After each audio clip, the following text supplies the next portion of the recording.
What do a Beyoncé tour, the 2012 Olympic closing ceremony, and COP26 have in common? They've all featured the work of the artist Es Devlin. Es started out working in theatre, but is best known for public works that provoke and inspire the imagination. I'm Pippa, and on this episode of the Circular Economy Show podcast, we're sharing a conversation between Es and curator and author Francesca Gavin.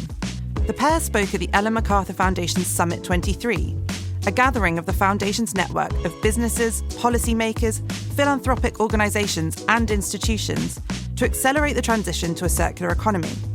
In this session, Francesca and Es discuss how the creative industries can lead and support positive change and influence human behaviour. Francesca began by asking Es why arts and culture are so vital to the existence of humans. Well, I think first, just looking at all this beautiful gathering in a circle and recognising that in what we do daily, this becomes, I think, rarer and rarer, this gathering, phones off, all focused on a couple of people talking. This becomes more and more precious. And I think when we're gathering to tell each other a tale, we shift our experience of time.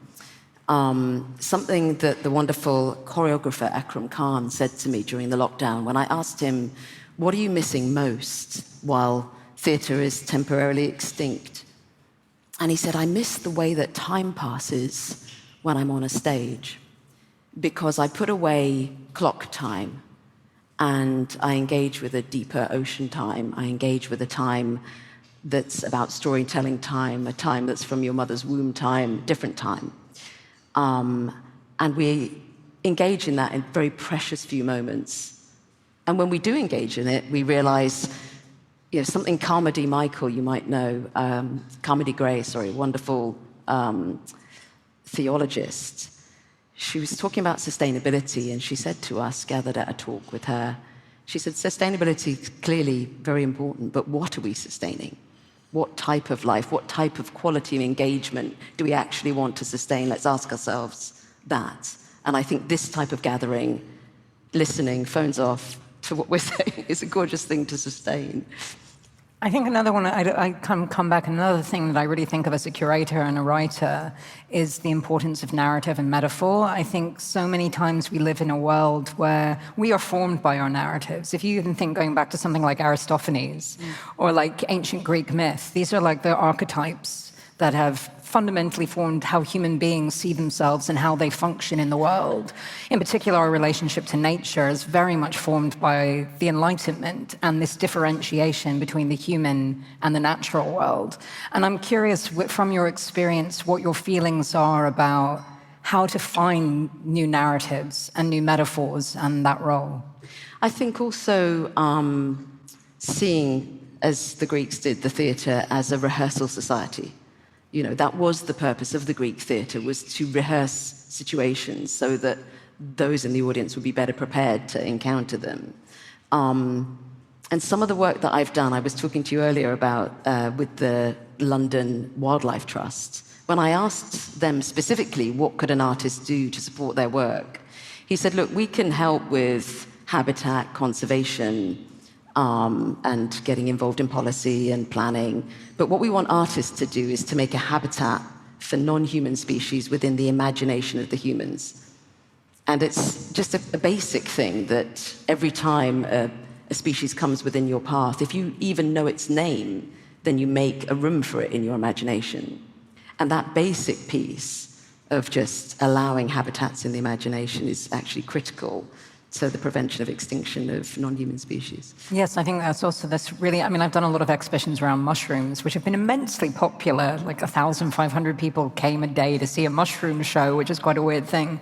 But I think, again, it's this need for becoming aware that we are within a wider world. I know you've worked in that project with, I think you said there were 15,000 different species and humans were only one. Is that correct? Well, it was an interesting question, because often I'm invited to make work that isn't about the non-human or the more than human. I'm often invited to make work around humans. So someone said to me, will you make a piece about London?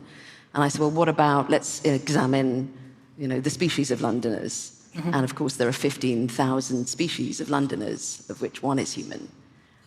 So that was quite an important thing. I think the other thing is more broadly, I mean, Andrew and I talk about this quite a lot, is cognitive shift, behavioral shift. I think I remember in 2018, having read the latest IPCC report, my studio and I became a little despairing. And we asked ourselves, would we ever, as humans, really be able to make the types of cognitive behavioral shift that were necessary? This was, of course, before COVID, before we'd seen everybody put a mask on overnight. And we thought, what if we make a map of all the times in history that we really did make, as humans, a huge cognitive shift? So you start with the room in which Copernicus redrew the map of the universe, and then you go to the room on the boat where Darwin redrew our position within the biosphere, and then you take the railings to which Emmeline Pankhurst chained herself, then you take the bus on the street, the seat which Rosa Parks refused to give up, and then maybe the steps where Greta Thunberg sat down. And if you locate those places in your imagination, suddenly you start to build a map of the world of possible huge cognitive shift that we've done before. And many of you may know the work of Joanna Macy, the extraordinary systems theorist and climate activist, who's 93 years old now, I believe. And she says, yes, this behavioral shift that we need to engage in is huge, and we've normally taken a generation or so to make such a behavioral or cognitive shift, and we just have to do this one consciously rather than unconsciously, and in 30 years rather than in 2 generations. Just that. I think also something that you really touch on, even when you're naming those kind of examples, is the importance of art and culture in particular for having emotional connection with an audience. Because facts don't necessarily do that in the same way. I mean, everyone's seen lists of facts and we all love a list, but there's something about placing that within an installation, within a film, within a painting, whatever medium it is, that, do you agree, creates more of an emotional resonance? I mean, this is another thing from Carmody's talk. She gave the example of her friend who'd smoked for years, and everyone had said to her daily, stop smoking, stop smoking, stop smoking. And then she got pregnant, felt different, stopped smoking the next day. No fact was ever going to change this person's behavior, just how she felt. And that's been proven by endless studies, that people's behavior doesn't change from being given facts so much, from how you feel. And feelings is something that in the arts, we've spent our time developing the magic of that. And this magic story I wanted to tell, if I may. If you've read the beautiful Merlin Sheldrake book, Entangled Life, he tells this story around page 10 about the fantastic, which you must also read, David Abrams, the eco-philosopher, sleight of hand magician. So David Abrams is doing coin and card tricks, and he's doing them at a table of diners in a restaurant in Massachusetts over a period of weeks. 5 different groups of diners complain to the management, and they say, David Abrams, this conjurer, is spiking our drinks, because when we come out of the restaurant, the sky is a really weird blue, and it's doing these weird sort of movements. And all the posters on the streets are all kind of dancing around. He's definitely spiking our drinks. 5 different people say this. And David Abrams says, no, because I've destabilized your expectations about how coins and cards behave, I've destabilized your expectations about how blue the sky is or how interesting the posters are. And therefore, instead of looking at the sky with a preconceived idea of the blueness of it, you're really looking at it, and that is so crazy you think you've been drugged. So that quality of magic, and Timothy Morton says this when he wrote his sort of manifesto for artists, the eco-philosopher Timothy Morton, I'm sure you're familiar with. He said, look, please, artists, please don't preach. We've had enough preaching. Please don't preach, don't educate, just please do some magic. Please amaze us into changing our mind and our behavior. So I think in the theatre, in art galleries, we have been practicing that type of operation in those areas where you can get through the chinks in the armor of a person's preconceived ideas sometimes.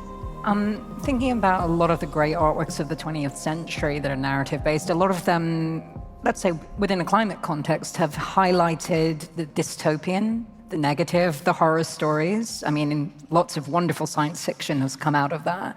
However, do you think there's a shift that's possible for a more positivist visions of what the future can be that can be presented by art and culture? I think both are equally useful, but I would say whenever I engage with a work of art, I want to feel a sense of where do I go when I exit the work of art? Where does it point me? Maybe it's a reaction against something that's a dystopian future, or maybe it's a reaction towards an imagined possible future. I mean, Margaret Atwood's very useful on this, I think. She doesn't call her work science fiction, she calls it possible futures. And I think they're often dystopian, but they're sometimes also seeds of futures that we might want to try and work towards. One of the things I think is amazing about your work, if anyone gets the opportunity to see it, is scale and spectacle. You work really big, you think really big, you're not afraid of that. What do you think is useful about sort of creating things on that kind of big scale in a way to connect to people? I mean, I think I got used to big scale because I work with singers who sing in big spaces, and I guess I got a taste for what it feels like. I also went to church a lot when I was a kid, so my earliest memories were singing together in a church and the props and the little bells you had to do it at a certain time. And the idea that you have a script as an audience, it's easy to talk about participation in artworks, but it can feel very uncomfortable if you are an audience but you don't know what your part is. And for better and worse, the church at least gave you a little piece of paper with the red bits were the bits you had to say. So I do think that type of model for me then expanded into being in stadia of like 100,000 people all singing a Beyonce song.